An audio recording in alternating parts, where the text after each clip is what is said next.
Hello বন্ধুরা, কেমন আছো তোমরা সকলে? আশা করছি ভালো আছো তোমরা। বন্ধুরা, যত কঠিন সংঘর্ষ জীবনে হবে, বিজয়ের আনন্দ ততই মধুর হবে। প্রত্যেকটি জিনিসেরই একদম নিজস্ব একটি সৌন্দর্য আছে। তুমি কি সেটি অনুভব করতে জানো?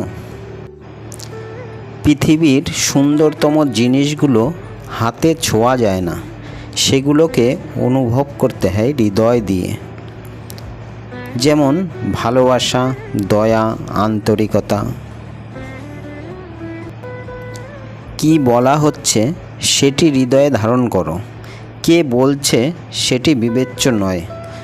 পথের ভিখারিও কখনো তোমাকে পৃথিবীর সবচেয়ে মূল্যবান পরামর্শ দিতে পারে। অর্থ আমাদের জীবনে খুবই গুরুত্বপূর্ণ, তাই আপনি ততক্ষণ অবধি অর্থ উপার্জন করতে থাকুন যতক্ষণ না পর্যন্ত আপনার ব্যাংক ব্যালেন্স আপনার ফোন নাম্বারের মতো দেখতে না লাগে। যদি আপনি চান কোনো কাজ ভালোভাবে হোক আপনার মনের মতন, তাহলে সেটি নিজেই করুন।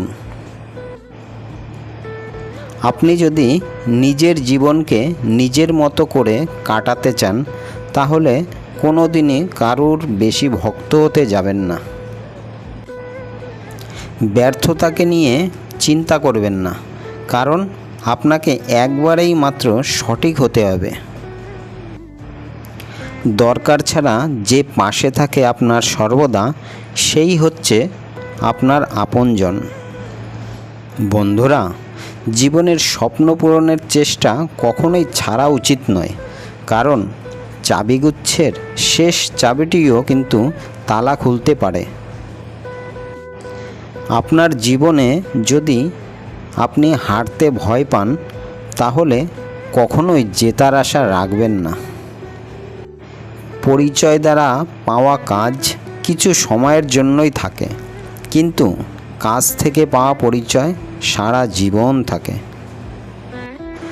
নিজের জীবনকে ভালোবাসুন, ভালোবাসতে ভালোবাসুন। ভালোবাসায় কিছু উন্মাদনা থাকবেই, কিন্তু সব উন্মাদনায় কিছু আন্তরিকতা মিশে থাকে। যদি তোমার মুখের ভাষা ভালো না হয়, তাহলে তুমি বিদ্যাসাগর হয়েও কোনো লাভ নেই। স্বপ্ন ভরা জীবনে দুঃখ যখন আসে, সবাই তখন পর হয়ে যায়, থাকে না আর পাশে।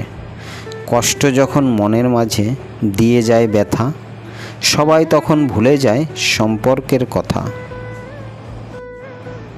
দিনের শুরুতে মনে হয় জীবনে টাকার প্রয়োজন সবথেকে বেশি, কিন্তু রাতে ঘরে এসে মনে হয় শান্তির প্রয়োজন টাকার থেকেও অনেক বেশি।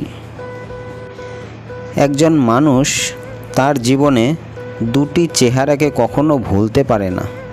একটি হলো যে বিপদের সময় তার হাতটি ধরে, অন্যটি হলো যে বিপদের সময় তার হাতটি ছেড়ে দেয়। বন্ধুরা, আজ এই পর্যন্তই। ভিডিওটি যদি আপনাদের ভালো লাগে, একটি লাইক ও শেয়ার করবেন, আর চ্যানেলটিকে সাবস্ক্রাইব করে আমার পাশে থাকবেন এই ধরনের আরও ভিডিও পেতে। দেখা হবে পরের ভিডিওতে। ততক্ষণের জন্য ভালো থেকো, সুস্থ থেকো, হাসতে থেকো, আর মন ভরে খুশি মনে বাঁচতে থাকো, এটাই কামনা করছি।